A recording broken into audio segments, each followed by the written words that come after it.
Hey guys, hope you are doing fantastic. So, this is a question that I keep seeing left, right, and center on Facebook, on Instagram, on YouTube. Is service accommodation dead? Yes. That's the answer. Service accommodation is done, finito, null. There's no more money to be made in this industry. So if you've got a property, give it back straight away and run for the hills, put your head in the sand, and you will be okay. This is a much requested video, and I wanted to kind of take some time before I answered it because I wanted to give you some facts and figures. So the question is this: is service accommodation dead? Before I answer that question, most of these questions actually come from haters. Catch that. Service accommodation is finished, no more SA. This typically comes from people that want the industry to fail, which to me makes absolutely no sense. I know you don't like the rent to rent and the service accommodation industry, and it makes sense because you're a hater. It's not a time to be gloating and to be excited that an industry is taking a big, massive blow. We ain't going down. We ain't going down. But before I answer that question, is service accommodation dead? Do me a big favor, guys. Make sure you like, comment, and subscribe. The biggest thing that I need from you to do is to subscribe to my channel because I'm going to be making much more content regarding money, business, and property. So make sure you subscribe. So, is service accommodation dead? Yes. That's the answer. Service accommodation is done, finito, null. There's no more money to be made in this industry. So if you've got a property, give it back straight away and run for the hills, put your head in the sand, and you will be okay. Got him! Got him!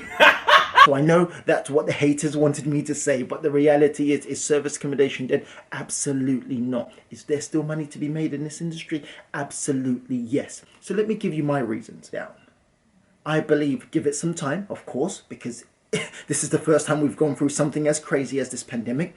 After lockdown, we are going to see a greater influx of people traveling back into the UK. Even if that doesn't happen, when the restrictions are lifted in the UK, we're going to see a greater amount of people. If we're not allowed to travel out of the UK, guess what's going to happen? There's going to be a lot of inter-UK travel. So people come from Scotland to London for their holidays, London to Scotland for their holidays, Birmingham to London. Wherever you need to go in the UK, you're going to see a massive influx of people traveling. So is the traveling market dead? Of course it's not dead. How can it die? Even the haters have got family members that they've got to visit in different places within the world and in the country. So again, I'm using this video to give you some reassurance. I'm heavily invested in this strategy. So I want to tell you, service accommodation is far from dead. Have we taken a big blow? Of course we have, but you've got to understand this. And this is something that people need to pick up, especially if you're going into business.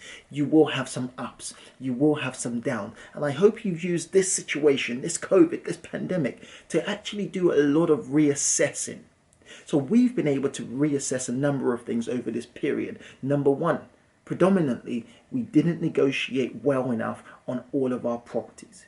Because now once you look at the numbers and you say, oh my God, I'm losing about £100 a month. If I'd negotiated a bit better when I was taking on the property, I could have negotiated a lower rent. That's just one thing. Number two, we're now using this period to create better infrastructures. Well, we're talking about making sure that you're... Who's making all that noise, man? Oh my God. Yeah. So we're talking about making sure you build correct, robust systems into your business. So a number of people have been running their service accommodation business predominantly based on just using Booking.com and Airbnb. And that's the biggest faux pas. You do not want to do that, and you shouldn't have been doing that because number one, Airbnb have shut their doors, Booking.com have shut their doors. That's why so many people are not able to get bookings. But how about creating your own marketing strategy? Use this opportunity to build your website. Use this opportunity to test your website. Use this opportunity to look for the dead wood and the things that are bleeding and losing you money. So is service accommodation dead? Absolutely not. As it presented an opportunity for you to fine tune, to reassess, to restructure your business, absolutely. So make sure you're using this period. If you are already in here, make sure you're using this period to look at every single part of your business and remove the parts that need to be removed. And all the things you've been lazy with, all the things that you've known that you should have done in terms of working on your website, in terms of working on your marketing strategy, in terms of building those long-term relationships, in terms of not focusing solely on Booking.com and Airbnb, in terms of building long-term relationships with corporate contractor clients, developing strategies. Is the market dead? Absolutely not.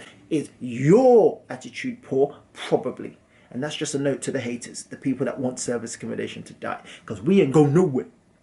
We ain't going nowhere, that's the truth. So we right here. I wish I was American sometimes. But again, guys, yeah, I know I joke and play in these videos, but the reality is this. I don't think service accommodation is going anywhere. So prepare yourself.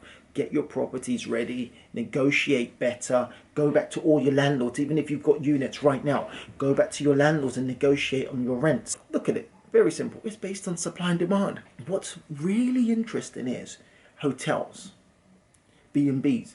Larger organizations are going to be tasked with stricter regulation and greater regulation in order to get back open. A number of them are having to close down. Of course, they were overextended, they were over-leveraged. It's going to create a unique opportunity for service accommodation operators to take a slice of those pies. We've seen a number of hotels have to close down. Why? Because of course the cost of running their business was too high, or the cost of managing to stay open is too high. So we're going to see people who need places to stay. So is service accommodation dead? Hell to the no. Is there still money to be made in this strategy? Heck to the yes. So you use this period to pinpoint one or two tiny things that might be causing you to lose money. Fine tune the entire structure, and I'll catch you on the other side. Peace.